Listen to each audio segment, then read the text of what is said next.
Desde hace mucho tiempo han existido dos tendencias opuestas en este país. A nivel federal, así como en muchos estados, ha habido un impulso hacia una mayor centralización, la introducción de más niveles de burocracia y la correspondiente burocracia administrativa, así como más intentos de socavar la segunda enmienda. Sin embargo, al mismo tiempo, en los niveles locales, muchos municipios en todo el país están moviéndose en la dirección opuesta, declarándose a sí mismos como santuarios constitucionales o santuarios de la segunda enmienda, y haciendo que cualquier esfuerzo por infringir los derechos constitucionales de esos ciudadanos sea tratado como actividad criminal, incluso si es llevado a cabo por funcionarios a nivel federal o estatal. Por ejemplo, hace una semana, los legisladores en el condado de Indian River, Florida, que es un condado de tendencia conservadora en la parte este del estado, votaron de manera unánime para unirse a este movimiento y se declararon a sí mismos como un santuario constitucional. Lo que eso significa en la práctica es que protegerán los derechos consagrados tanto en la Constitución de los Estados Unidos como en la Carta de Derechos. We firmly resolve and protect the Constitution of the United States of America because we have to fight against all enemies, both foreign and domestic, and to resist any intrusions and the sacred rights to protect the United States of America's Constitution.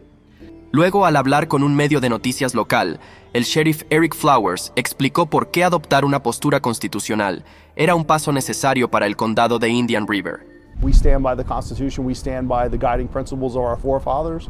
And so I feel like, recognizing that versus other places who seem to be going in the complete opposite direction, parts of California, parts of New York that are doing things that we find, we believe to be unconstitutional. The simplest example to give people is the Second Amendment, right? If the U.S. government decided that they were going to collect up weapons, there's no way in Indian River County that we're going to do that. As a constitutional sheriff, I believe that that's my job to protect that and protect that right, and I'll always do that for our citizens. Cabe mencionar que el condado de Indian River no está solo.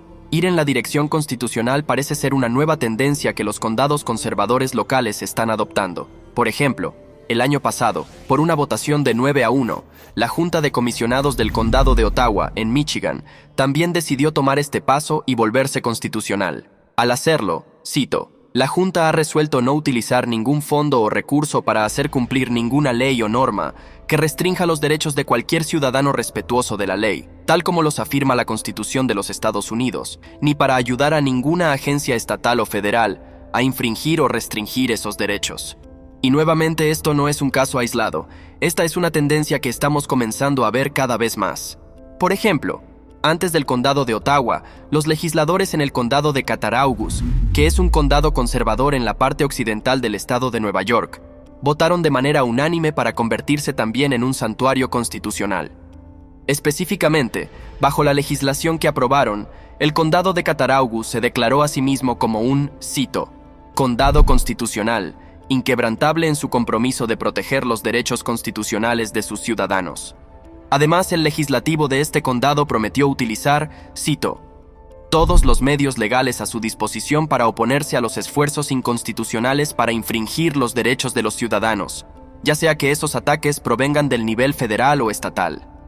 Entre varios otros elementos, la medida que se aprobó declara que no se utilizarán empleados del condado, ni dinero público, ni recursos públicos, ni edificios públicos para infringir los derechos de los ciudadanos, ni para ayudar a otros niveles de gobierno a hacer cumplir restricciones inconstitucionales. En el momento en que hicieron esto, uno de nuestros reporteros aquí en The Epoch Times pudo hablar con uno de los legisladores de este condado. Fue la señora Ginger Schroeder. Ella fue quien redactó y promovió la resolución. Y esto es lo que nos dijo aquí en The Epoch Times. Si el gobierno estatal o federal continúa sobrepasando sus límites e intrusos en la vida de nuestros ciudadanos con mandatos inconstitucionales, nuestro legislativo intervendrá y los desafiará. La señora Schroeder también nos dijo que los ciudadanos de su condado se estaban hartando de lo que consideraban violaciones cada vez más extremas de la Constitución, que provenían tanto de Albany, que es la capital del estado de Nueva York, como de Washington, D.C., y como ejemplo de lo que quería decir, señaló que durante la pandemia los tribunales, cito, permitieron que todo el poder fuera asumido por un autócrata, en ese momento refiriéndose al gobernador Andrew Cuomo, y no fue un autócrata benigno. Fue devastador para nuestra comunidad, y por eso decidimos que simplemente teníamos que hacer algo al respecto. Estoy dispuesta a participar en desobediencia civil. A veces hay que enfrentarse al gobierno. Eso fue lo que hicieron nuestros antepasados. Si hay un mandato inconstitucional, podría decidir no cumplir con él, y he alentado a otros a hacer lo mismo. Ahora, además de ella, según varios otros legisladores de este condado con los que pudimos hablar en The Epoch Times, dijeron que la preocupación por las crecientes infracciones contra los derechos a portar armas específicamente fue un motivo principal para aprobar esta medida. Y de hecho, la resolución en sí misma deja claro ese punto. Esto es lo que dice en parte, cito: la legislatura del condado de Cattaraugus desea expresar su profundo compromiso con los derechos de todos los ciudadanos del condado de Cattaraugus de poseer y portar armas, y proclama que está decidida a mantenerse como un condado constitucional que reconoce, respeta y defiende los derechos de la segunda enmienda. Además, los legisladores del condado dijeron que prometieron, cito, utilizar todos los medios legales a su disposición para oponerse a cualquier esfuerzo por restringir inconstitucionalmente tales derechos, con el fin de asegurar que sus ciudadanos puedan mantener sus armas y usarlas para defender la vida, la libertad y la propiedad, ya sea en una milicia bien regulada o de manera individual. Y el razonamiento que expusieron aquí es muy similar a las razones que dieron dos otros condados en Nevada, que también tomaron este enfoque. Solo para su referencia, los dos condados en Nevada que votaron de manera unánime para convertirse en condados constitucionales fueron los condados de Elko y Lander. Y según las resoluciones que aprobaron, esencialmente dijeron algo muy similar a los otros condados, que los gobiernos locales, que incluyen tanto a los comisionados como a los sheriffs locales, se opondrán a los actos inconstitucionales por parte de las autoridades estatales y federales. En cuanto a los derechos constitucionales a los que se refieren específicamente, la resolución que surgió de Nevada fue muy similar a la que surgió tanto de Florida, Michigan, como de Nueva York. Cito: el pueblo de estos Estados Unidos es, y tiene el derecho de ser, libre e independiente. Y estos derechos se derivan de la ley de la naturaleza y del Dios de la naturaleza. Por lo tanto, deben estar libres de cualquier infracción en su derecho a poseer y portar armas, de registros y confiscaciones injustificadas, detenciones arbitrarias y de cualquier otro derecho natural, enumerado o no, según la 9ª enmienda. Luego, continuaron llevando a sus condados de vuelta a los principios fundamentales, afirmando que rechazan cualquier estructura gubernamental que supere la Carta de Derechos o la Constitución de los Estados Unidos. Esto es lo que dice la resolución en la parte relevante. Cito: sostenemos que ninguna agencia establecida por el Congreso de los Estados Unidos puede desarrollar sus propias políticas o regulaciones que superen la Carta de Derechos o la Constitución, ni el Poder Ejecutivo tiene la facultad de crear, anular o derogar leyes.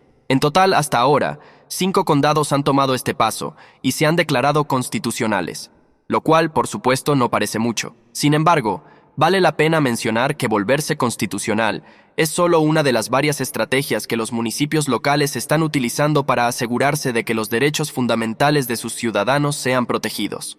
Por ejemplo, junto con este movimiento de santuarios constitucionales, hay otra tendencia de condados que se están declarando santuarios de la segunda enmienda, y este es un movimiento mucho más desarrollado, considerando el hecho de que, hasta el momento, en el año 2024, alrededor del 70% de los condados de los Estados Unidos son, de hecho, santuarios de la segunda enmienda. Esto significa que la mayoría de los condados en nuestro país han implementado resoluciones, leyes específicas, o el estado en el que están ha aprobado disposiciones de portación constitucional. Y este movimiento es bastante amplio, abarcando todo el país. En pantalla, ahora mismo, hay un mapa de la nación que muestra qué condados han implementado estas protecciones. Y el mapa, para su referencia, es lo mejor que pude hacer basado en los datos que encontré. Si su condado, el lugar donde vive, no está marcado correctamente en el mapa, por favor, déjelo en los comentarios. Estaré revisando esos comentarios regularmente. De todas formas, en el mapa, los condados marcados en verde son aquellos que han aprobado resoluciones de la segunda enmienda o han pasado leyes declarando ser santuarios de la segunda enmienda. Los condados marcados en azul están en un estado que ha aprobado legislación de la segunda enmienda, como por ejemplo el estado de Carolina del Sur. Los que están marcados en morado son condados que están en un estado que ha aprobado legislación de la segunda enmienda, pero el condado en sí también aprobó legislación de la segunda enmienda, por lo que se podría decir que son condados de doble santuario. Como se puede ver en ese mapa, la gran mayoría de los condados de los Estados Unidos están protegidos por algún tipo de legislación de santuario de la segunda enmienda, ya sea a nivel estatal o a nivel condal, o a veces ambos. Ahora estas protecciones vienen en forma de leyes, proclamaciones ejecutivas, resoluciones, así como legislación de portación constitucional. Como ejemplo de cómo se ve esto en la práctica, en pantalla ahora hay una proclamación emitida por el exgobernador de Nebraska, designando a su estado como un santuario de la segunda enmienda. Esto es lo que dijo al firmarla. Cito: Nebraska siempre ha sido un estado que apoya nuestros derechos de la segunda enmienda. Como símbolo de ese apoyo, estoy firmando una proclamación declarando que Nebraska es un estado santuario de la segunda enmienda, y con mi firma se volverá oficial. También hay condados como Elko y Lander, en Nevada, los mismos que mencionamos antes, que aprobaron sus propias resoluciones a nivel de condado, declarando que la Carta de Derechos será defendida, incluso si significa enfrentarse a las autoridades estatales o federales, y que, cito, el abuso de los derechos protegidos constitucionalmente de los ciudadanos será tratado como actividad criminal. Además, hay ejemplos como los estados de Texas, Ohio, Luisiana y otros 26, que han implementado leyes de portación constitucional, lo que permite a los ciudadanos de esos estados portar armas de fuego sin licencia, porque la idea es que su licencia es, después de todo, la segunda enmienda. Sin embargo, una cosa que no se refleja en ese mapa son todos los condados donde no tienen legislación, proclamaciones o resoluciones en los registros. Sin embargo, los sheriffs locales en esos condados han dicho que no aplicarán leyes que infrinjan la segunda enmienda. Por ejemplo, si miramos un mapa, veremos que en el estado de Utah, solo un puñado de condados han aprobado resoluciones de la segunda enmienda. Sin embargo, hace 3 años, cada sheriff en todo el estado de Utah, es decir, el sheriff en cada condado, firmó una carta conjunta diciendo que protegerán la segunda enmienda contra cualquier violación. Aquí está una parte de lo que dice esa carta. Cito: es importante destacar que la segunda enmienda de nuestra Constitución, divinamente inspirada, establece claramente el derecho del pueblo a poseer y portar armas no será infringido. Por la presente, reconocemos un principio fundamental de la segunda enmienda. El derecho a poseer y portar armas es indispensable para la existencia de un pueblo libre. Como sus sheriffs electos, individual y colectivamente nos comprometemos a hacer todo lo que esté a nuestro alcance para proteger firmemente la segunda enmienda y todos los demás derechos individuales garantizados por la Constitución. Y esta resolución, firmada por todos los sheriffs del estado, realmente aborda el núcleo del asunto, porque al final de cualquier ley que infrinja algún derecho, digamos el derecho de la segunda enmienda, tiene que haber alguien en el terreno que realmente la haga cumplir. Las leyes no se aplican solas. Al final de ese bastón, por lo general, hay un sheriff o un oficial de policía. Sin embargo, si cada sheriff simplemente dice que no hará cumplir este tipo de leyes, entonces, en la práctica, eso es exactamente lo que es un santuario de la segunda enmienda. Un lugar donde esas leyes y esas infracciones no serán toleradas. Y así es donde estamos ahora. En medio del panorama de políticos nacionales y estatales que buscan expandir las restricciones a las armas, hay un movimiento contrario a nivel local que busca proteger tanto la segunda enmienda como muchos otros derechos. Si quisiera leer sobre estos santuarios de la segunda enmienda o aprender más sobre los condados que se están volviendo constitucionales, le dejaré los enlaces a mis notas de investigación en la descripción abajo. Los podrá encontrar justo en la caja de descripción, debajo de los botones de me gusta y suscribirse, que espero tome un momento para presionarlos, y así esta información pueda llegar a más personas a través del algoritmo de YouTube. Y también, después de presionar estos botones, me encantaría saber su opinión. ¿Le interesaría que su condado se convirtiera en un santuario constitucional o en un santuario de la segunda enmienda? Por favor, deje sus pensamientos en los comentarios. Estaré leyéndolos esta noche y durante la semana. Hasta la próxima, soy su presentador Román de The Epoch Times. Manténgase informado y lo más importante, manténgase libre.